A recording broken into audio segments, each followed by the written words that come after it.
Seen the colour of my tights yet.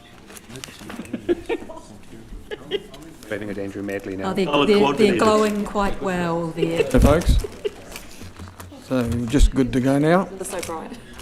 Those ready? And just before we start the proceedings today, I'm just going to have a minute's silence for the passing of a local businessman, Rick Morrell.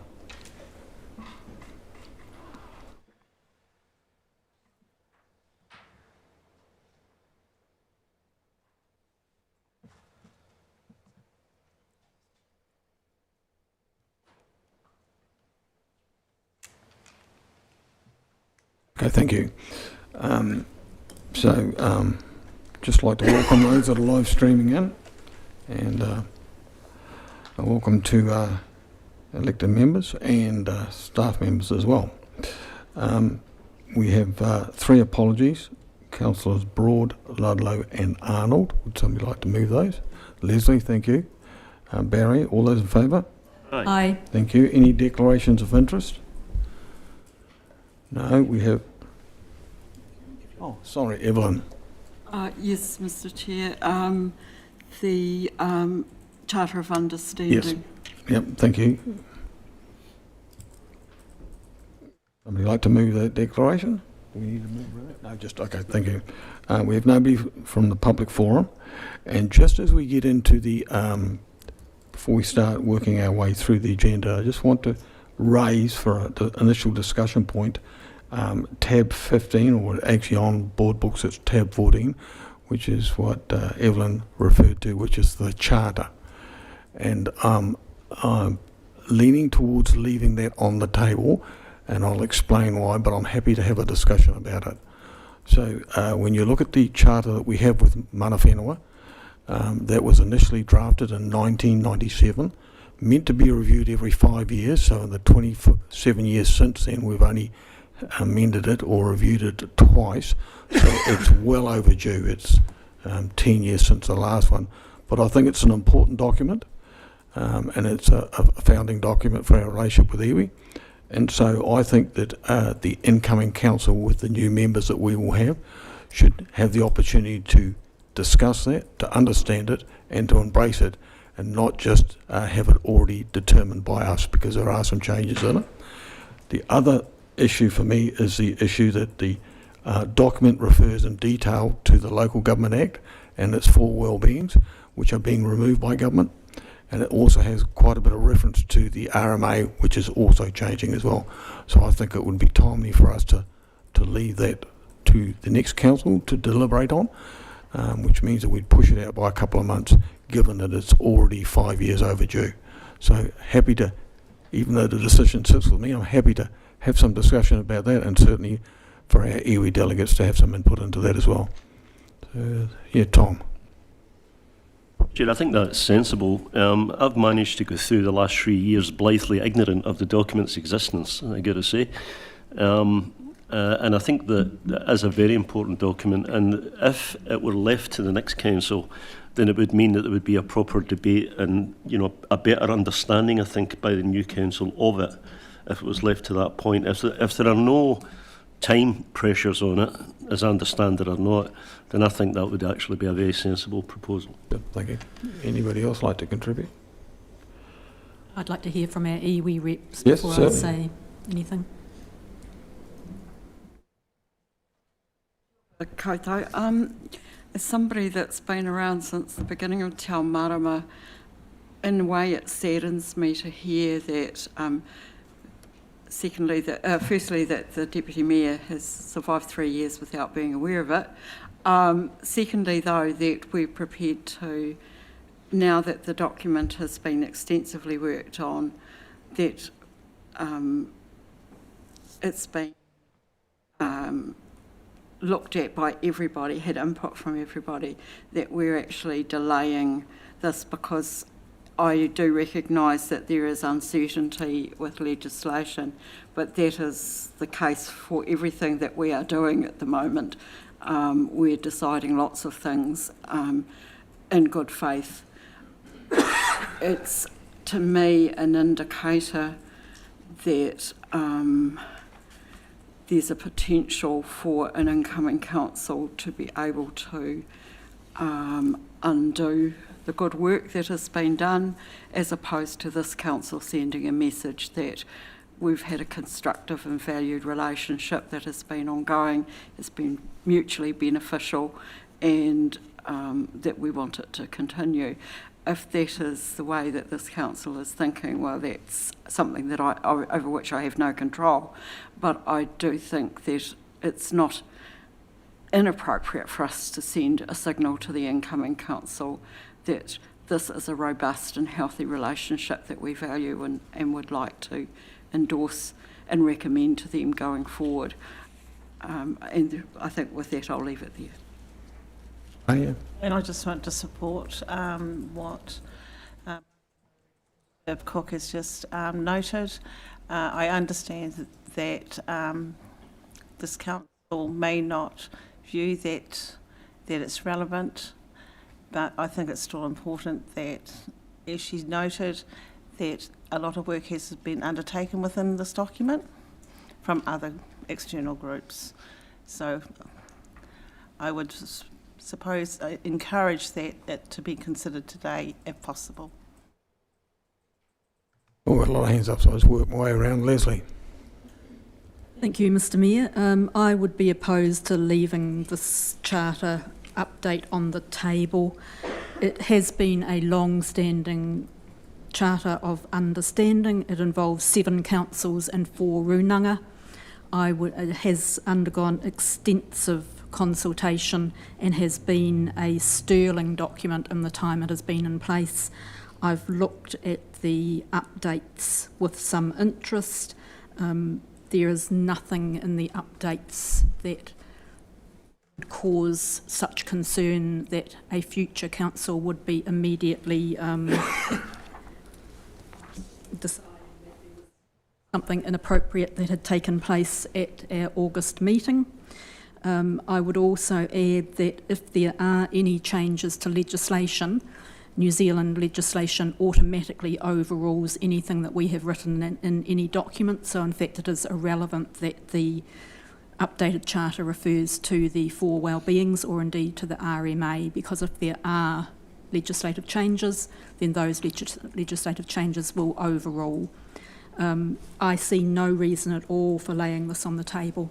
I think that the actual signal of continuity to a new council and the opportunity for a new council as part of induction to have a full understanding of this charter and its importance in our relationships far outweighs any benefit of leaving it on the council for a somewhat uninformed debate at a first council meeting of a new council.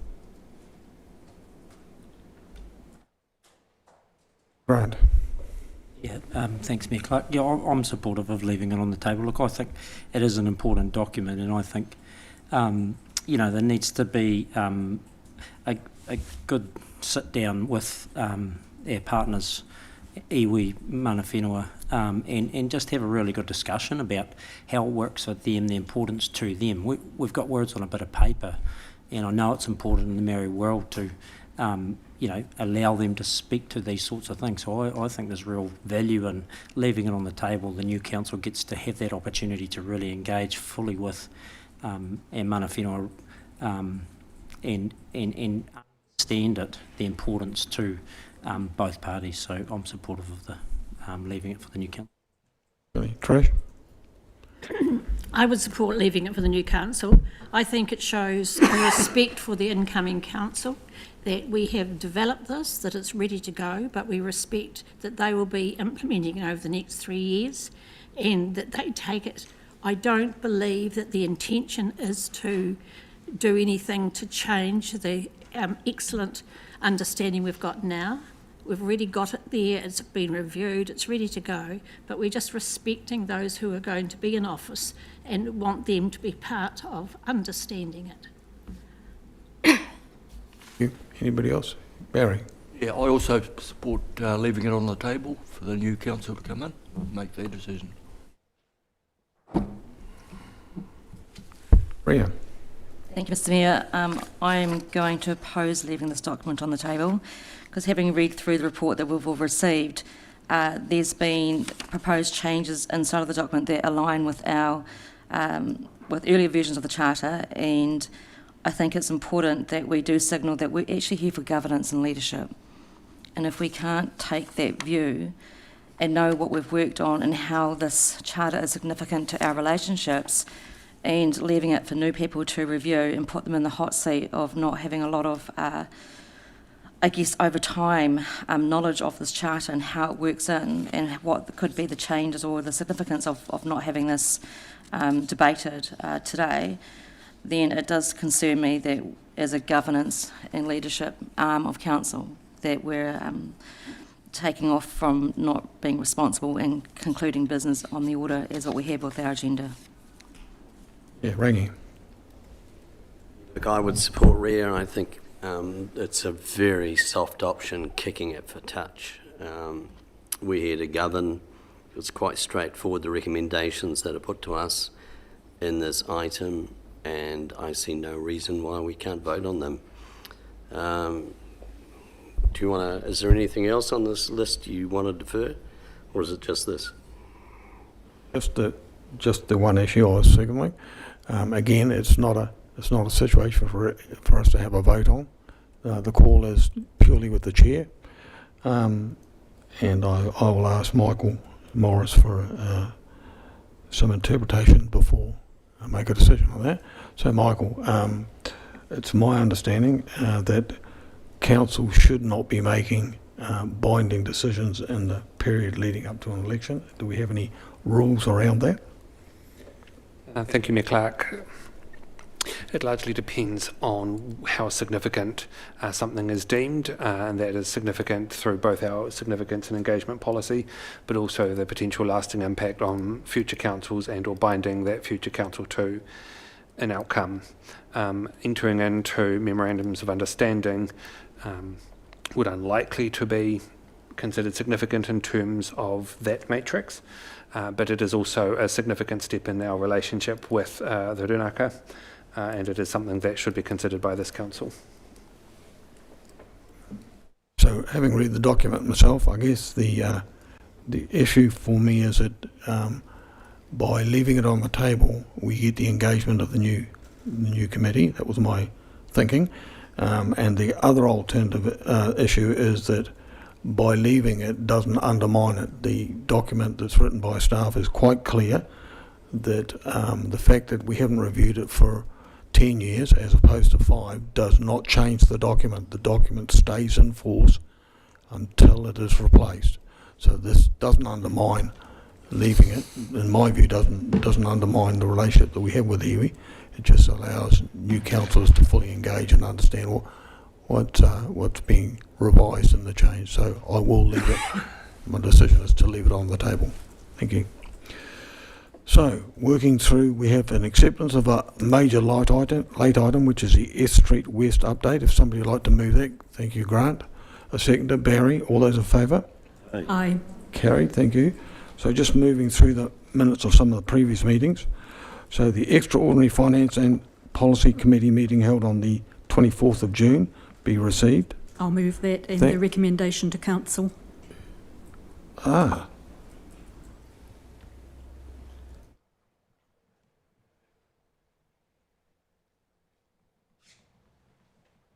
Recommendation to council was to adopt the rating policy. That has already been done. Yes. So it doesn't need to be. It doesn't need to be adopted at this council meeting. That was done at the 30 June council meeting when the annual plan was adopted. Did we get a seconder for that? Grant, thank you. All those in favour? Aye. Carried. Minutes of the council meeting held on the 24th of June. Move. A mover again. And Tom, I think that. Any discussion about those minutes? No. All those in favour? Aye. Carried.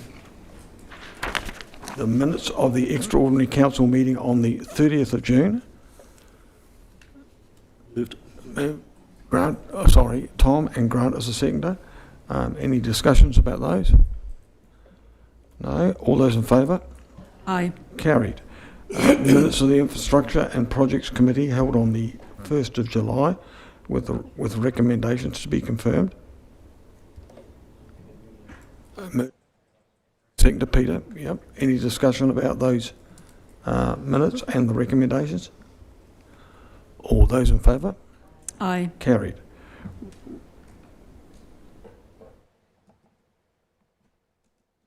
A lot of recommendations in that one.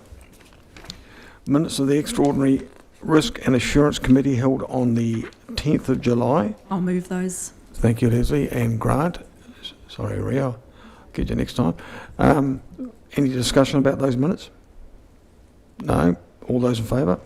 Aye. Carried. Minutes of the Finance and Policy Committee held on the 15th of July.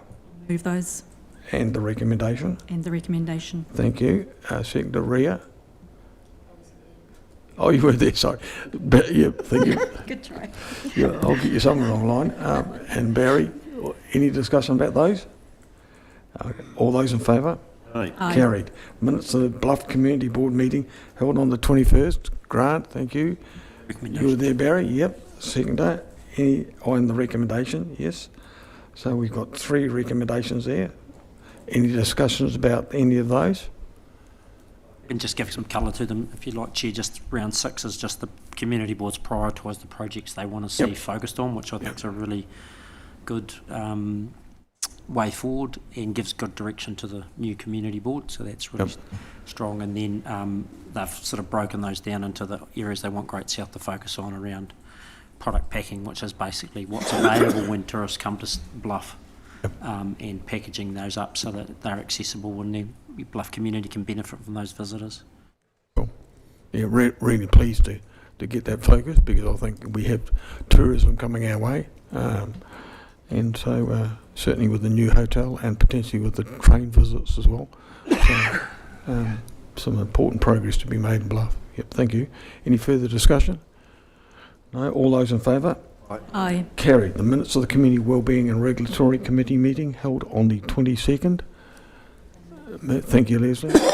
And the recommendations to council, of which there are 2. Yep, thank you. And Ria, you happy with the recommendations as well? Thank you. Any discussion about those minutes? All those in favour? Aye. Aye. Carried. The Regional Climate Change Framework for Action Adoption.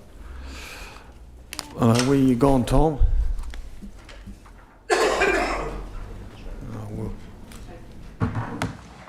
Die quietly, please.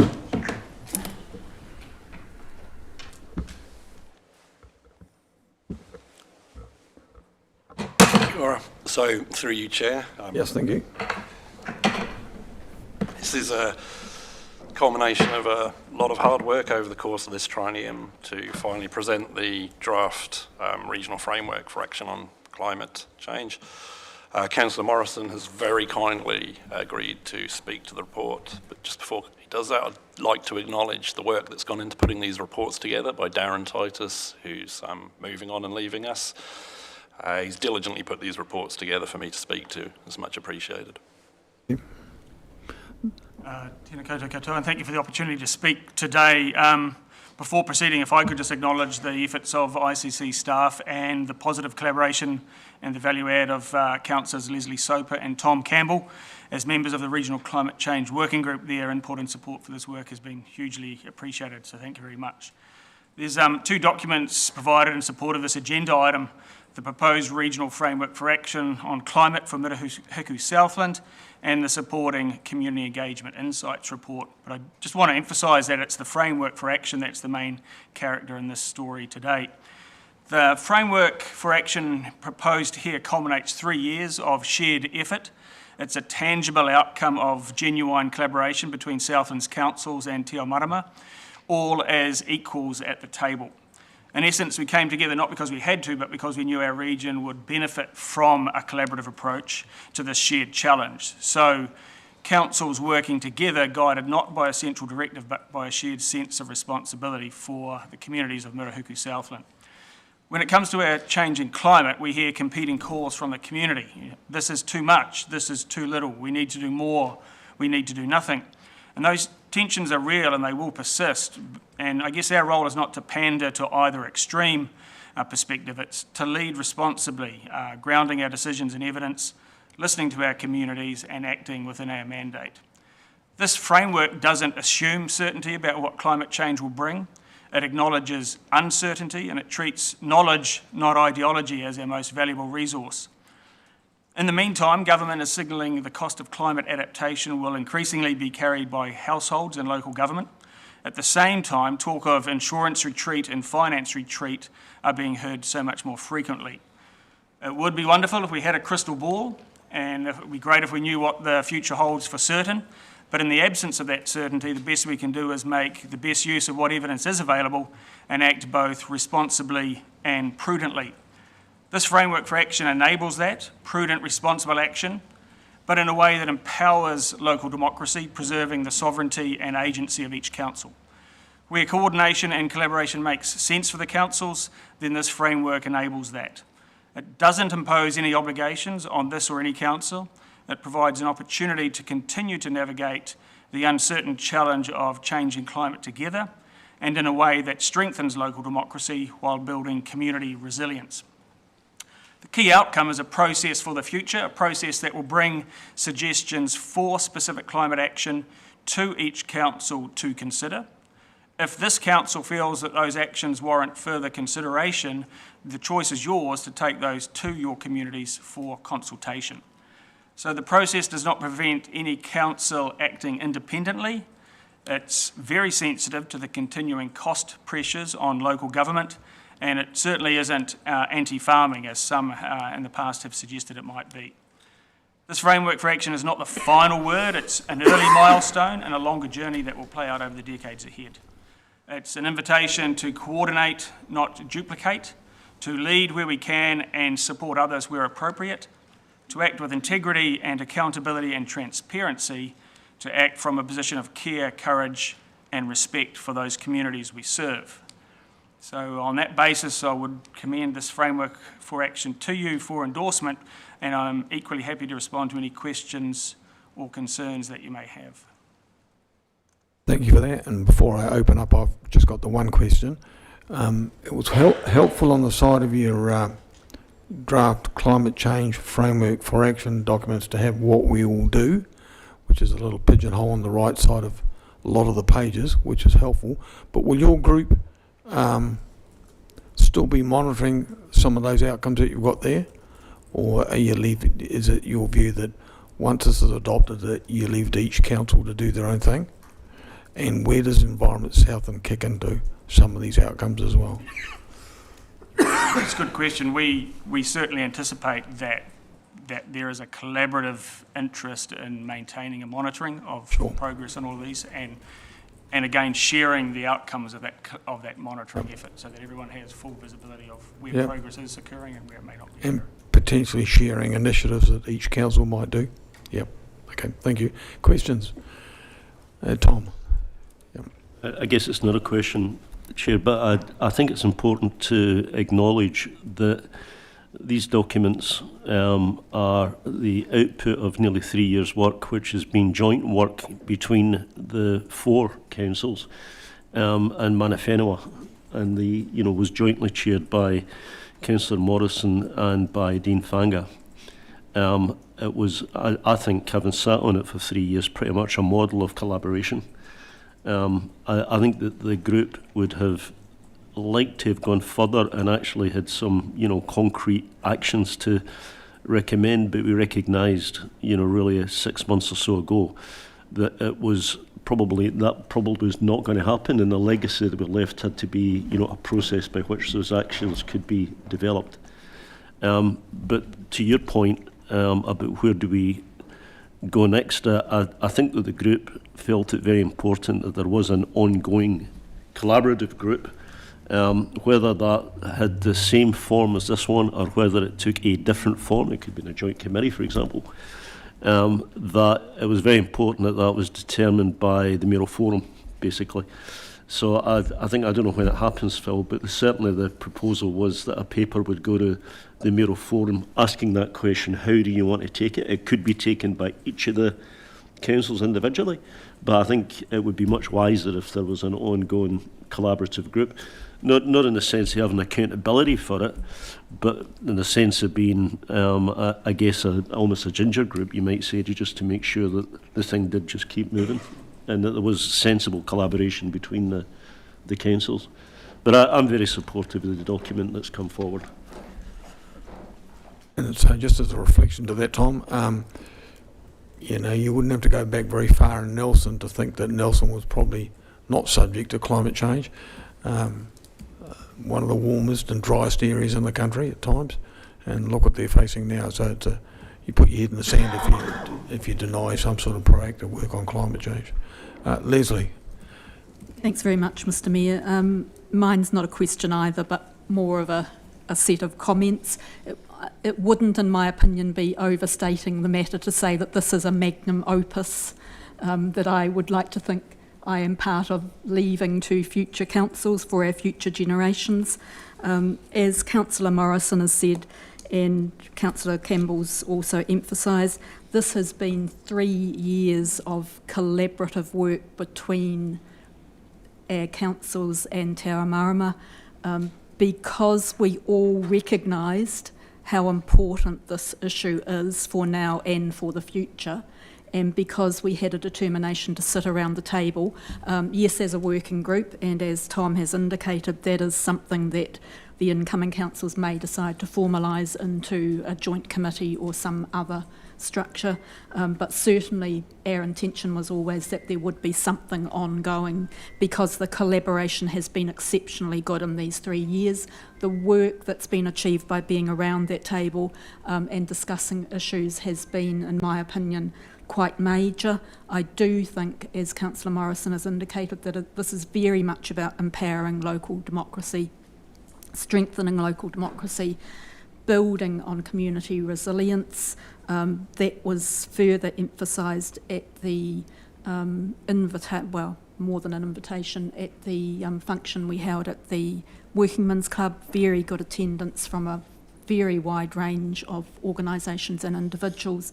Very good input from the community about the direction that the biggest part perhaps of the magnum opus is the fact that we have put a process in place for all councils, which is a very good one, a very empowering one for each individual council, but also recognising that work with Te Marama and the ongoing need for that work to be as holistic as we have made it.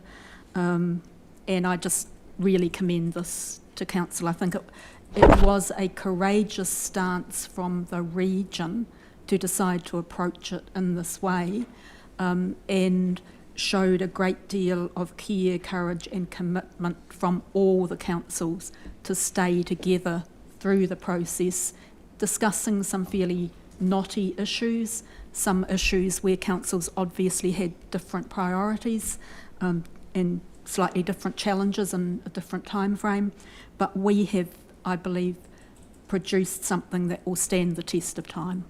So thank you. Yeah, Grant. Yeah, thanks, Chair, and thanks for the report. Interested, Phil, in the government's heading down the road of spatial planning. So will this document, and it might be a Tom or Leslie question as well, does that, do you feel it informs suitably that process as we move towards that type of planning for our region? Through you, Chair, we've thought about that a lot, and in some respects the current arrangement as it is today represents the worst case scenario for trying to progress collaborative action. So whether it's future local government reform, amalgamation of councils, or even simply greater collaboration around regional spatial planning represents a natural home for this climate work. So I think it'll work really well. And if nothing changes, we've got a system that works. If it gets better through other levers being pulled, then it'll work as well. Any further questions? Here, Evelyn.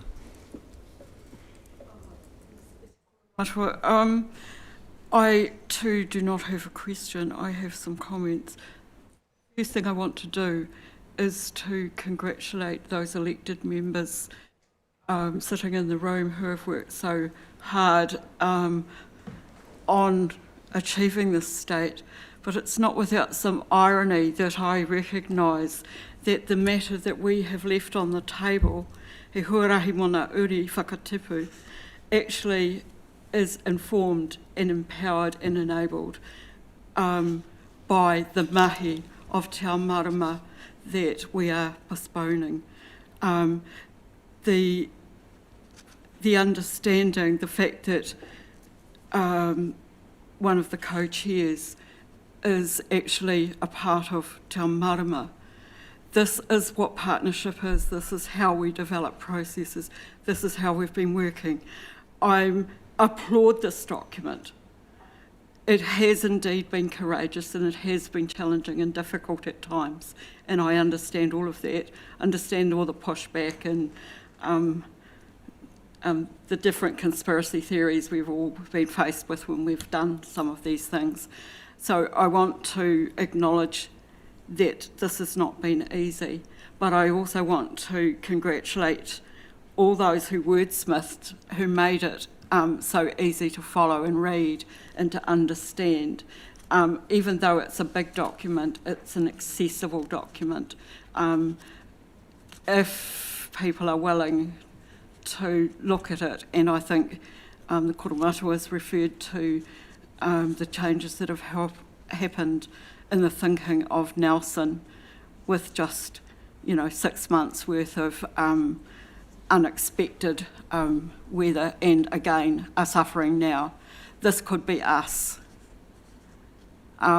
We need to seize the moment.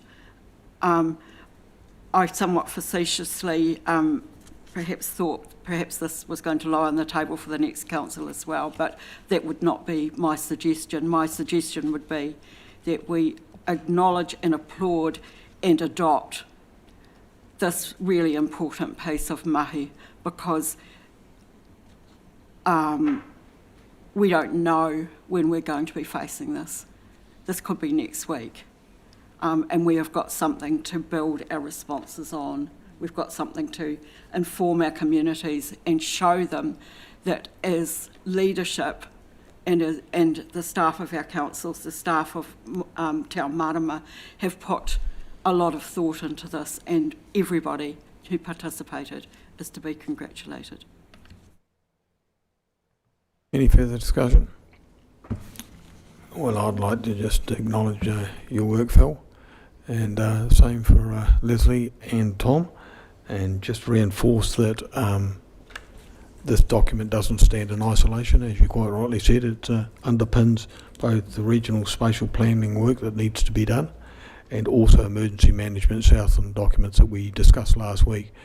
And while it was clear that some of the emergency management stuff we face, like the AF8, isn't climate change related, a lot of the other stuff is climate change related, especially around the flow of water through our region. So excellent framework that we've got, and thank you for your work. So if I've got a mover and a seconder for that, Leslie and Tom, given their work on the committee. Any further discussion? None? All those in favour? Aye. Aye. Carried. Thank you, gentlemen. Now we have the solid waste consultation options update, presented by Rhiannon.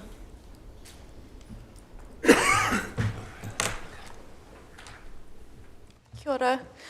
Just a really brief one. This one, just to note, there was a clerical error in some of the information that came forward to the earlier committee meeting.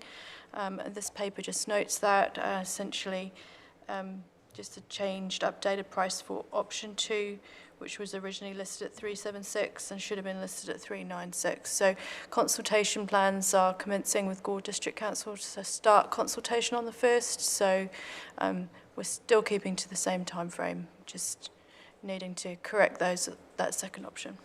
Yep, thank you. So I'll open it up for discussion.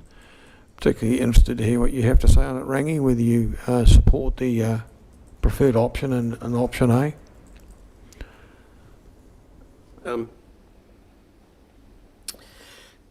Obviously you've got to get your head around why option A with an extra bin costs the same as the status quo, and that's because of the less glass having to be accounted for at the landfill and the cost of that weight. So that covers that increase. So, you know, looking at that, the separation is a no-brainer, but we have to consult on that and also hear back on the green waste.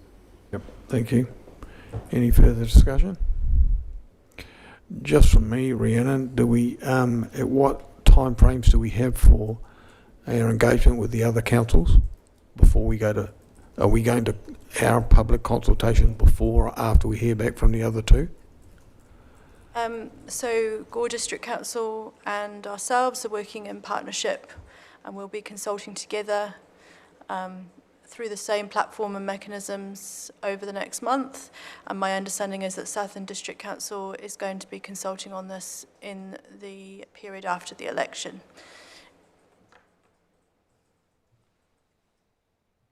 Any further discussion on that? No? All right. Well, we have 4. Move all the recommendations, Mr Chair. And which are the in option 4, which one are you recommending? Is that option A? Option 4 of the 3 options we're putting out for consultation. So option A is our preferred, but the other 2 are going out for consultation. Okay. Yeah. Thank you for that. Seconder, Grant, thank you. All those in favour? Aye. Aye. Carried. Move on to the elected appointment members attendance register for January to June 2025. What was yours, Michael? Thank you, Mayor Clark. Probably nothing much to add to that. It's been a little while since we've done this and thought it timely to get it up to date before we head into the election, where we regularly get Lagoma requests for this information. So if you can please just send through any updates that you have where we have not recorded something to your memory, that would be greatly appreciated. We'll make sure that it is up to date and correct by the end of the training. So is there any errors jumping out at anybody? You're not 100% sure, then the offer is to review and get back to Michael about that. Yep. So a mover and a seconder. Rhea, is it a mover? Yep. Seconder, Barry. All those in favour? Aye. Aye. Carried.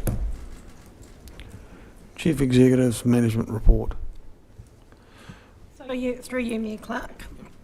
And key things to note is the comments around a draft national infrastructure plan, and it's been prioritised nationally, that there is a lot of infrastructure across the country to be completed. You'll see we've got some commentary on the amalgamation proposal that Michael Morris has put together in terms of what the process will be, some of the timings. We don't know if there will be an impact on staff time at this stage. We will obviously need to prepare and organise information, and over the next 12 to 24 months that will be going through the various processes. There's also been the first release of the Local Government Systems Improvement Amendment Bill.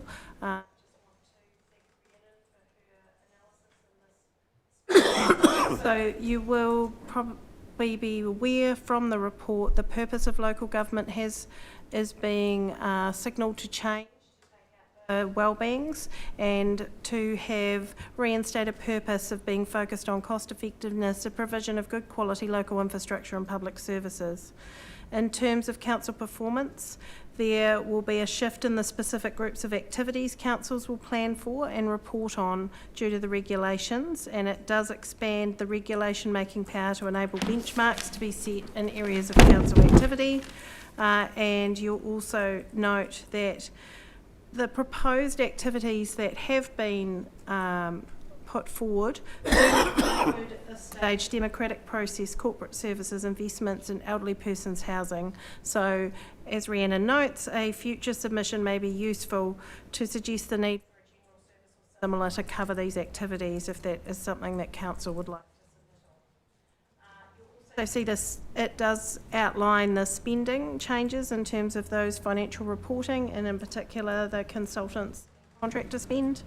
That also includes specific rates. Capping may be included down the track but is not included in this part of the bill yet. There's also some work around whether the Secretary will be empowered to issue a standardised code of conduct and standing orders for all councils across the country, and to requires chief executives of local authorities to facilitate information sharing between councils and elected members. There's some regulatory relief, so in terms of public notices for meetings, these won't have to be in the paper anymore. While it's a minor change, it does take away a little bit of admin for us, so we'll be happy if that goes through. And there's also extends the maximum length of the chief executive's second term for 5 years. Well, that's just a brief summation, but if there's any questions, staff will be able to. Do we have any questions? Yeah. Through you, Mr. Chair, to Mrs. Hurst. In terms of the additional information, how are we going to workshop some of this? Because I think it's a big chunk to absorb. There's a lot of moving parts in this, which we may not see on the surface, but might require a deeper dive. Because one of the things I note, which is just at the end, council does not operate development contributions. Now that seemed to come out of left field to me when I read it. I'm sure it has some place within the whole conversation, but we need to have those robust conversations, and that's going to have to be planned for. Have we got any idea when we're going to start doing that? So in terms of, this is related to the bill that you're talking about that's going through, we will work, it's a challenging time. This is going to be presented before the end of this year, is my understanding. So we will work with where we can to provide workshop opportunities for any submissions that council want to put forward in terms of that. And it's once we have more information, you'll be the first to know. So we're all working on the same page, working through it at the moment. So, I don't hold you personally accountable for that, but as a follow-up question, just in terms of discussions of these matters, given that we're coming into the what I think of as a rāhui about political conversations, how do we approach this with a robust view of what is Invercargill City's preferences versus the fact that this is quite a contentious or potentially contentious political matter? And it might be a Michael Morris question. Well, I'm sure Mr Morris will guide and support us in his role as the Deputy Electoral Officer to ensure that we maintain that degree of robustness, and we're all here to support that conversation. I think one of the issues that local government New Zealand has raised in relation to the DIA's local government metrics framework that they're looking at, which compares councils, is that it's not as simple as just having some number crunching going on. But eventually I think we'll end up with that somewhere along the line somebody will say, well, Invercargill was the same size as New Plymouth, for argument's sake. How come we've got 400 staff and they've got 600? Or how come our rates are $1,000 or $1,500 lower than theirs? So there will be some comparison between councils. I think that's the intention of the government, and certainly the lobby groups like the Taxpayers Union have been pushing for this as well. Any further questions? Hopefully the information will not come out before the election. No further questions? Excellent. A mover and a seconder that we accept the report. Grant and Trish, thank you. All those in favour? Aye. Carried. A major late item. Russell, wherever you are, welcome.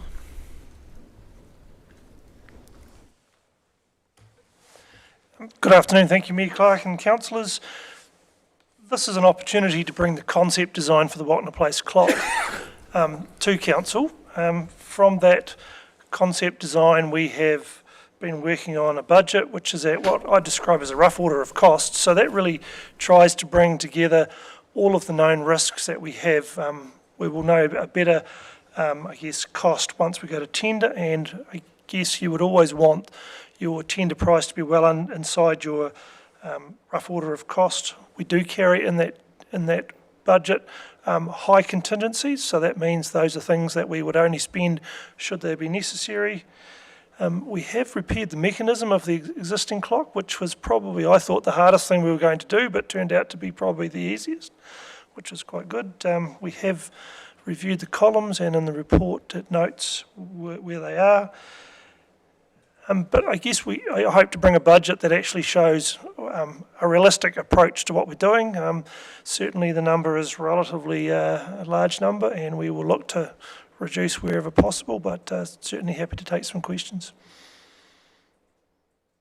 Yeah, certainly one from me, Russell. The design looks really good. Will the clock be in place by the time the hotel's open and the bus traffic's going through, or is that a delayed process? The clock will be certainly later, because my understanding the hotel is all but open. And again, you mentioned that we have contingency funding available that might help with the development of the framework of the clock. Is it very much a sort of a chicken and egg situation? I guess that we don't know what we're likely to have cost-wise until we actually get some expression of interest. Through you, Mr. Chair, as we work through this, we're becoming much, we understand the process a lot more. We've got the mechanisms. Some of it is actually the level of detail that we need to create to finish the structure and connect it all together. Sure, thank you. Right. Ria. Thank you, Mr. Chair. Russell, when Council approved the first budget looking at restoration of the clock in Wagner Place and our contribution side, we had quite an extensive engineer review of the columns and feedback from them. And I note here that this review has been undertaken again, and those columns are not now considered earthquake prone. So given that we were given quite an in-depth approach to the columns, how come we haven't received that this time around? Through the Chair, we have received a detailed report, which I'm certainly happy to circulate, but the columns came back and said that they are 45% of new building standard, which says they're not earthquake prone. So what I've proposed in the report is that we don't do any strengthening, because in fact to strengthen the columns needs some quite detailed engineering, and that really means taking a whole lot of them to bits. They're relatively simple, so the columns, I think at the time we were looking at it, were really, could we leave them there or not? And I guess what we're saying is that they are appropriate to stay. I just want to say that a lot of the people in Invercargill were quite concerned, but they were being removed, so it is quite nice to see concept design with them being in there. And through you, Mr. Chair, I think the design that we've shown with the clock in its position with the columns, it actually starts to bring the two together, and it actually sort of gives quite a strong presence at that end of the, I guess, the city. So I think that's actually quite an enhancement to have them there. To be fair, we've looked at the design, and because you can take them in and out in a design focus, we've looked with them in or out, and the proposal is to have them there. Trish. Thank you. Through you, Chair. It looks great. I think what we've got now with the columns and the clock is all of the best things that we had with the clock before. Looking, you can see it from Esk. It's quite striking. My question is around the Wagner Place toilets. Now, my understanding is that, I don't know whether this is part of your brief or not, but I understand that that contract runs out this month. So how is that going to impact whatever we do there to the actual work that's done now? So I'll get Aaron to respond to that. I think when we had the initial discussion, the fact that we closed if we were to close the toilets, which is what we were proposing to do, it doesn't mean that we actually remove the toilets, so the block still stays. Oh, right. I understand, but Erin? Yeah, thank you, Chair. Staff were asked to go away and look at the potential options around the Watna Place toilets and report back by August. And so there is a paper that will come to the Infrastructure and Projects Committee next week around next steps for Watna Place toilets. Thank you very much.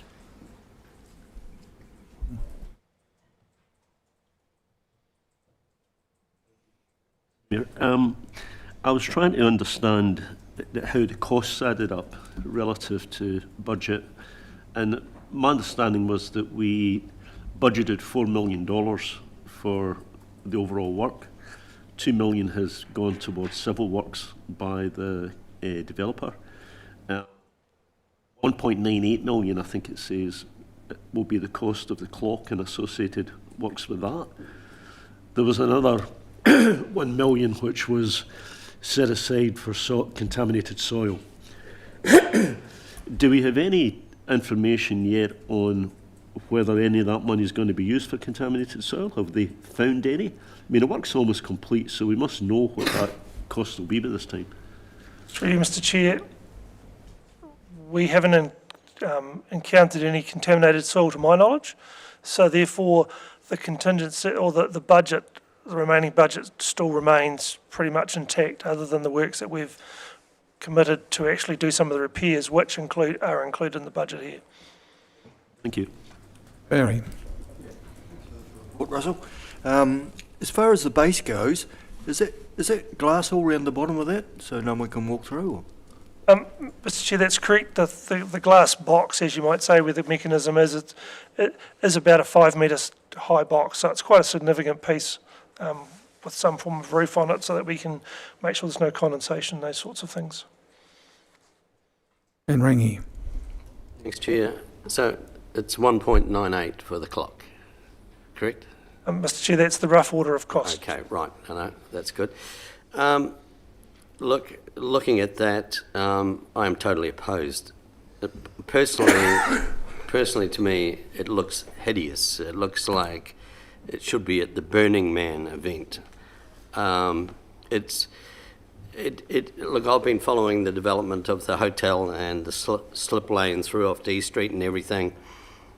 1.98 million, there's no way I can vote and justify that, considering that some nice landscaping and something a bit more friendly to families and the community would go down much better and not cost 1.98. So no way am I supporting this clock. I think I've made that clear. Yeah, thank you. You don't need to respond to that, Russell. I think as a council we made decisions very early on in the process to retain the clock and to repair it. So we have a set of recommendations. Oh, sorry, Grant. Yeah, thanks, Mayor. Look, I'm supportive of the clock being there, but I don't support the cost. I think we need to go back and have another look at this. You know, it's pretty extravagant, and I just think, you know, there's no breakdown of how we've arrived at the 1.98 million, and it seems excessive. So, you know, I think we can still get the clock back in there at a lot lower cost. I think I agree. Well, I agree. The council did say we want to see the clock back in there, and I support the clock back going back in, but not at this cost. I just think it needs to be re-looked at, and you know, we need to set a target. And I'd be putting forward a number that's probably half of what we've got on the paper to say we'll go back and get the clock in at this cost.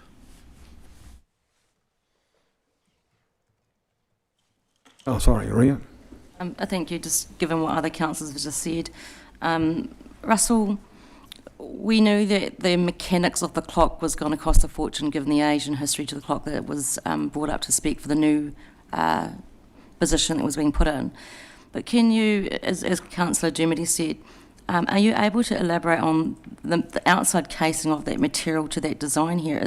Where is the, outside of the mechanism of making the clock work and be good, where are those costs, extra costs coming from? For the design component or for the materials? One of the things that we didn't include in the paper was, I guess, the detailed breakdown of cost so that we could still retain some commerciality with respect to actually going out to tender. We are carrying, as I said, about 20 to 25% contingency, which is about 300,000. We do know that the external, cladding of the clock is in the order of about 700,000. So we also have allowance for landscaping of about 250,000. So we've got some reasonably significant sums to finish around the clock. It does take a little bit more than just building a structure and putting the clock mechanism back into it. And sorry, can I just add to that, Chair? I'm just conscious that Russell and I did debate quite a bit around whether or not to include that more detailed cost breakdown. And as he noted, we want to make sure that we retain some degree of commerciality, but there is quite a significant breakdown that sits in behind the cost. What I'd say is one of the really key pieces of it is around that desire to keep the clock mechanism visible to the public and the cost of glass associated with doing that. That obviously needs to be structural glass that comes with quite a significant cost. If we were simply cladding that in something that you couldn't see through, I would expect the costs to be significantly lower. But if we want that ability to be able to keep the internal clock mechanism protected, as Russell has said, from the elements, from wind, water, condensation, all of those good things, as well as have it visible to the public, that's where we start having a more complicated structure to construct. Tom. Chair, leaving aside the question of whether the design that we're looking at is where we will end up, I think it's already been suggested it may not. But I would just like to point out this is a legacy structure that might sit there for 100 years. It's in many respects a bit like the museum. You don't really want to cut costs just for the sake of cutting cost. It's a substantial amount of money, but I think we would want to have a clock that we'd be proud to have sitting there for, as I say, 100 years rather than something that was just a plain box. Because clearly you could build a plain box for the mechanism for $1 million. So I would, I guess, support the idea that maybe some ideas are brought back around. I don't particularly like the way it's wrapped, so maybe some ideas can be brought back for that. But I don't support the suggestion that we should build at the cheapest possible cost.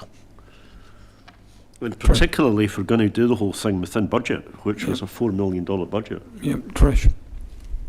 When we made the decision about retaining the clock, one of the huge amounts of feedback was around the mechanism of the clock, that people remembered it, that it was given for a particular purpose at the time, and that it was something that was cherished by the community. I would definitely support it looking like this, having that there. I've seen in other places where there are visible working mechanics, and it really intrigues people and will pull them to it. I would be very disappointed if we decided to build a structure that didn't show the mechanics.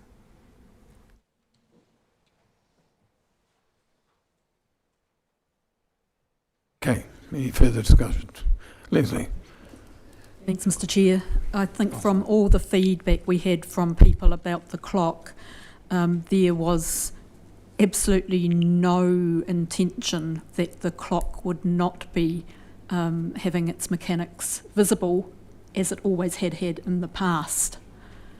I don't think there was even a consideration from any of the public or any councillors around this table that we wouldn't have the visible mechanism that had already been there. I suppose what is the biggest difference with this particular concept design is the lightweight cladding, which is very different from the clock of the past. And I'm not going to say anything about the aesthetics of it, except that I actually quite like it myself, and I don't think it's the purpose of council to make aesthetic judgments. But it would be interesting, perhaps, if costings could be brought back, because at the moment we're told it's either powder-coated aluminium or spray-painted stainless steel. we don't know if there's a cost difference between those two or why one would be preferable over the other, etc. But I think there is no doubt in the minds of the public that that clock was going to be put in place with the mechanism still available for being seen. Whether or not there was the addition of more beautiful aesthetic cladding was probably not so much in the public's mind as the matter of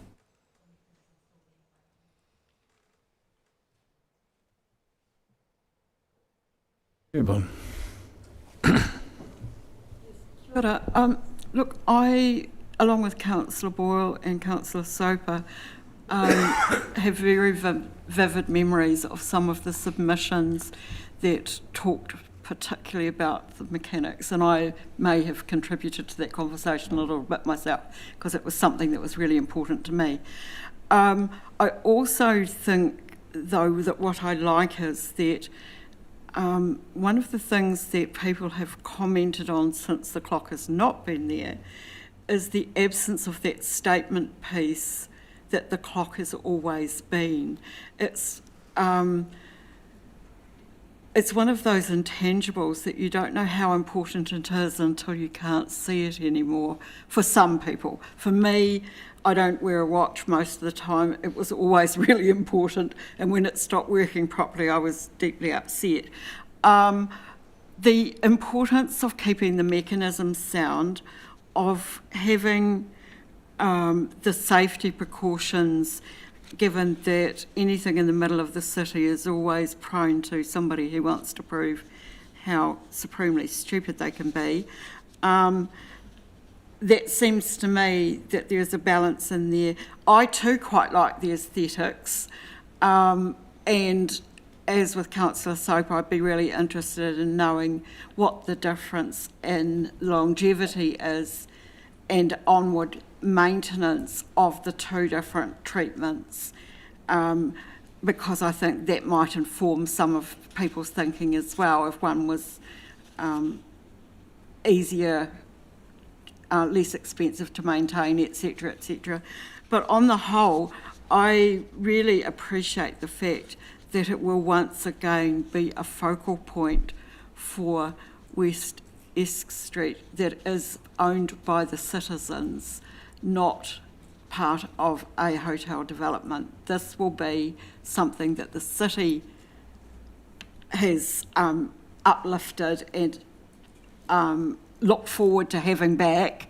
But again, we're going to have to balance what the future costs might be. Not just the cost to build it this time, but the ongoing maintenance cost, because I think that will be perhaps be a question that comes up. Protecting the mechanism, though, and allowing people to see it, that's really hit the mark for me, and making it that statement, that focal point. I appreciate the effort that's gone into the design. Thank you. I just want to clarify that in the same way as we did when we did city streets, we're bringing forward a concept only, and then that's likely to evolve as we move through detailed design with that materials types, etc. So we do expect it to evolve. We do expect the costs to firm up as we move through that process. So, Ria. Thank you, Mr. Chair. Look, I think that Councillor Soper addressed the heartfelt message I wanted to get across, but I think it's important for our public that Little John is seen. I guess that's the name of the clock that was originally given. And I wanted to touch on, and I realise, Erin, you've said that this is a concept that you wanted Council to have a look at and that it will evolve. I wish that we'd have that, more of that evolution put inside of our documents when we're trying to make decisions as moving forward on this. I understand that that's time will.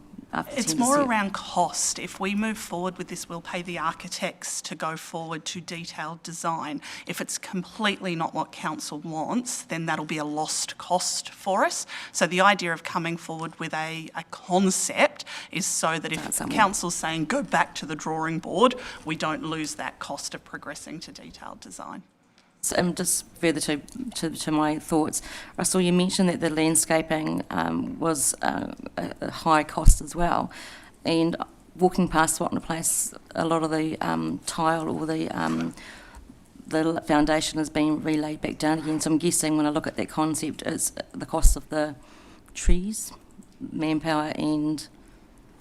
Through you, Chair, at the moment we haven't necessarily addressed what landscaping we would have around the clock, but there are some elements that we will need to do to be able to separate it from the access way and its adjacent area and what that might mean. But until such time as we have that design at that point, we've made a financial allowance of spending. We could spend anywhere between up to that amount or less.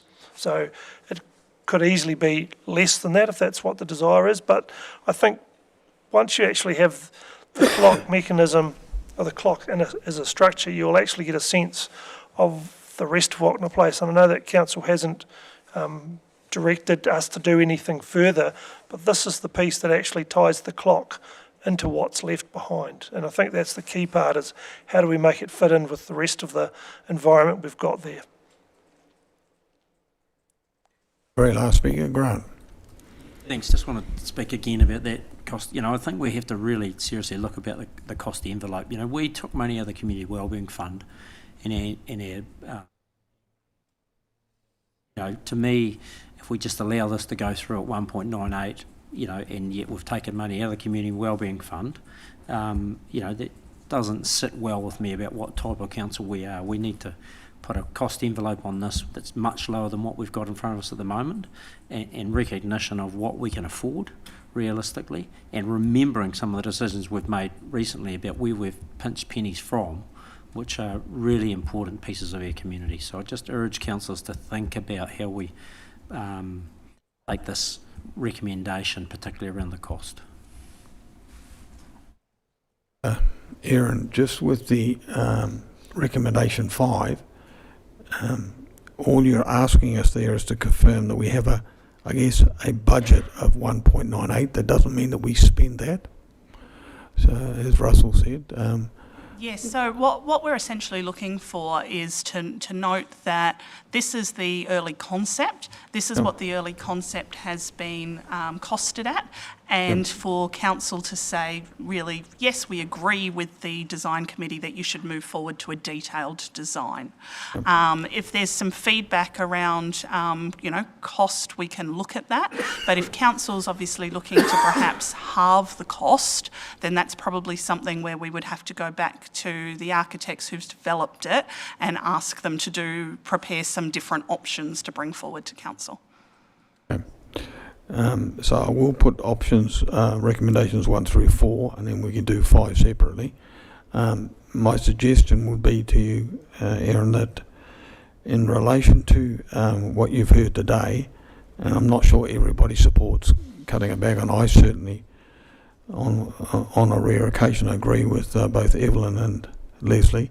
I like the design, and I'm comfortable with the funding as well. And that's not normally the case, but I think the piece of work going forward could be to explore some options for us that might give us some different design features. Some don't like the design. I personally like it. And what the potential cost would be for those options. And finally, as Evelyn suggested, do we face any ongoing maintenance costs with one option as opposed to the other? Because while we might put a cheaper option, and down the line we might end up with more remedial and repair and maintenance work than what we would have if we put a more expensive one in to start with, which is what Tom was alluding to when he suggested this as a long-term project look. So if you're happy with that, I'd put all 5 recommendations. Yeah. That's fine from our perspective. Yep, okay. Well, a mover and a seconder for all 5 recommendations. Tom and Leslie, all those in favour? Aye. Anybody opposed? Yep, so opposed is Ria, Rangi, Peter and Grant.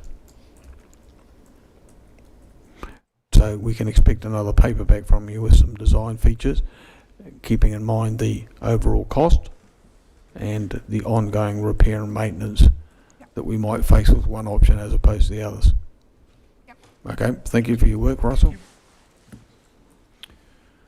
Okey-dokey, all right. So we're now moving into publicly excluded for the purpose of accepting 5 sets of minutes that have previously been in PE, and also the Chief Executive's performance and review for 2025. Leslie and Trish, thank you. All those in favour? Aye. Carried. So I assume that we